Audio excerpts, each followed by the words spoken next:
धर्म प्रेमी साधक बंधुओं,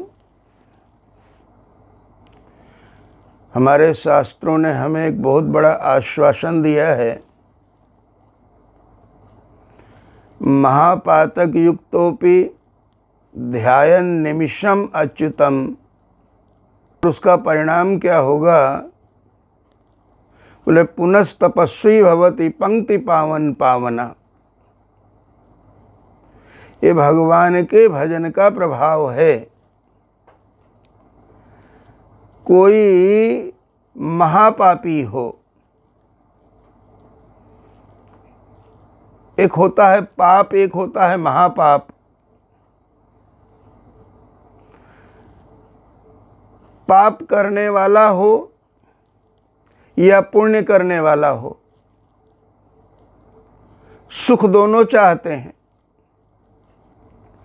एक सत्कर्म करके सुख पाना चाहता है और एक कर्म अकर्म का विचार नहीं करता है। एक सबको सुखी करके सुखी होना चाहता है और एक दूसरों को कुचल करके, दूसरों को रुला करके सुखी होना चाहता है। ये दूसरों को रुला करके सुखी होना, यही पाप है। और बंधुओं, याद रहे, किसी को दुख देने वाला कभी सुखी हो ही नहीं सकता है, क्योंकि हम वही फसल काटते हैं जिसके बीज बोते हैं और हम किसी अन्य का किया हुआ नहीं भोगते हैं। हर जीव को अपने ही कर्मों का फल भोगना पड़ता है।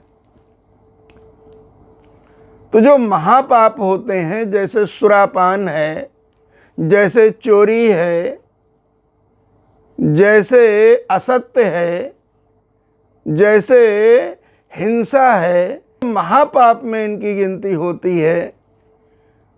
तो महापातक युक्तोपि, यदि कोई महापापी है, महापाप किसी के द्वारा हो गए हैं और वो भी ध्यायन् निमिषम अच्युतम, एक क्षण के लिए भगवान का ध्यान करता है, तो निश्चित रूप से पुनस्तपस्वी भवति, वो जीव फिर से तपस्वी हो जाता है। और पंक्ति पावन पावनः, पापियों की यदि कतार खड़ी हुई हो, हजारों लाखों पापी पंक्ति में खड़े हुए हों, उन सब का उद्धार करता है और स्वयं उसका भी उद्धार होता है। ये भगवान नाम का प्रभाव है। जय श्री कृष्ण।